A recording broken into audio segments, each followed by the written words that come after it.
अगर आपका फ़ोन बीच में कट गया है तो आपने क्या करना है, उस फ़ोन को दोबारा रीडायल कर लेना है और उसके बाद से बात करनी है और क्लियर करनी है कि हो सकता है उसकी आवाज़ आपको तक ना पहुंच पाई हो पहले, तो आप उसको रिपीट कर सकते हैं। सिमिलरली वो भी बात ये कह सकता है। तो याद रखिए इस तरीके से जब ये प्रॉब्लम पता कब आती है, जब दोनों व्यक्ति आमने सामने नहीं होते। फ़ेस टू फेस हो फिर तो कोई दिक्कत ही नहीं है।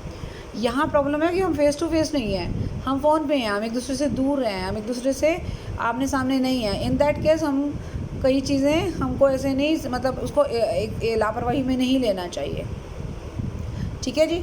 तो ये बातें हैं। तो इस हिसाब से क्या है कि प्रस्ताव की स्वीकृति जो है वो वही वाली बात है, माचिस और माचिस की तीली का जो है, अगर तीली लगा के मैं दूर रख देती हूँ तो आग तो ना जलेगी, लेकिन जब मैं उसके साथ उसको रगड़ूंगी आग, तीली तो तभी जलेगी ना। या अगर आप बारूद है, अगर बारूद के ढेर में आप तीली लगाओगे माचिस की, आग तभी लगेगी, वैसे नहीं लगेगी। ये वही चीज़ है, प्रस्ताव और स्वीकृति ऐसे ही एक दूसरे से जुड़े हुए हैं। अगर एक को तीली लगेगी नहीं तो आग नहीं लग सकती, मतलब यहाँ आग का मतलब एग्रीमेंट से है। अगर प्रस्ताव को प्रॉपर स्वीकृति नहीं मिली तो इसका मतलब एग्रीमेंट नहीं बन सकता। अब जब एग्रीमेंट ही नहीं बन सकता तो अनुबंध कैसे बनेगा? सिंपल सी बात है।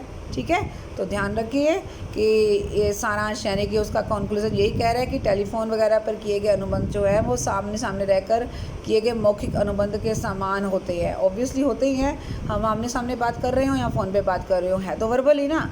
ठीक है। और स्वीकर्ता को भी यह देखना चाहिए कि उसकी स्वीकृति प्रस्तावक द्वारा सुन ली गई है, और इवन प्रस्तावक को भी ये देखना चाहिए कि सामने वाला बंदा उसके ऑफर को अच्छे से सुन पा रहा है या नहीं सुन पा रहा। ठीक है।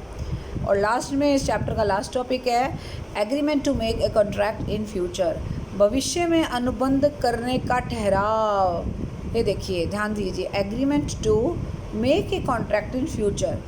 अभी मैं आपके आगे ऑफ़र रख नहीं रही हूँ, अभी मैं आपको कह रही हूँ कि निशा या रीता, मैं ना तुम्हारे साथ 2 महीने के बाद एक एग्रीमेंट करूँगी, राइट।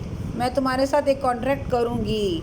आज मैं आपसे एक ठहराव मतलब मैं भविष्य में करूँगी। अभी मैं सिर्फ अपना एक ओपिनियन दे रही हूँ, आज के टाइम में मैं ओपिनियन दे रही हूँ, मैं प्रस्ताव कर नहीं रही हूँ।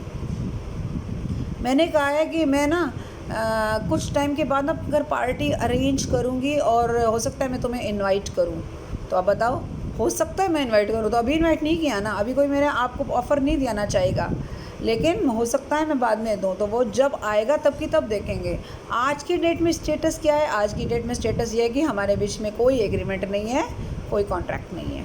ठीक है। वो हम करेंगे फ्यूचर में जाके, तो इसलिए इसकी कोई मान्यता नहीं है।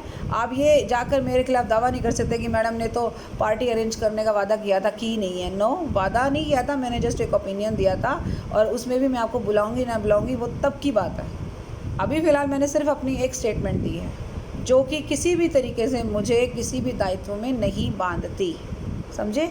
तो आज की डेट में प्रस्ताव करना और स्वीकृति लेना और भविष्य के लिए सोचना कि मैं प्रस्ताव करूंगी, दोनों बातों में ज़मीन आसमान का फ़र्क है। तो ये आपका चैप्टर आज ख़त्म होता है। अब आपके पास मेरे ख्याल से 3 चैप्टर हो गए हैं क्लियर। एक आपका चैप्टर है valid contract and it's elements, और दूसरा ये प्रपोज़ल है, और तीसरा उससे पहले थोड़ा सा एक छोटा सा चैप्टर करा था हमने जिसमें कुछ डेफिनेशंस की थी, जो स्टार्टिंग का चैप्टर था। तो हमारे 3 चैप्टर आज ख़त्म हो चुके हैं। मैं मंडे को ये जो चैप्टर अभी ख़त्म किया है ना, इसी चैप्टर में से 2-2 नंबर के 5 क्वेश्चन का टेस्ट लूँगी। फिर से बता रही हूँ, 2-2 नंबर के 5 क्वेश्चन का टेस्ट लूँगी, और आप तैयार कर लो इस चैप्टर को। अगर बुक नहीं है तो भी मैं आपको सारे पेजेस भेज चुकी हूँ। अब आपको चाहे कैसे भी करना हो इसमें से करना पड़ेगा, और जल्दी से जल्दी बेटा बुक्स अरेंज करने की कोशिश करो।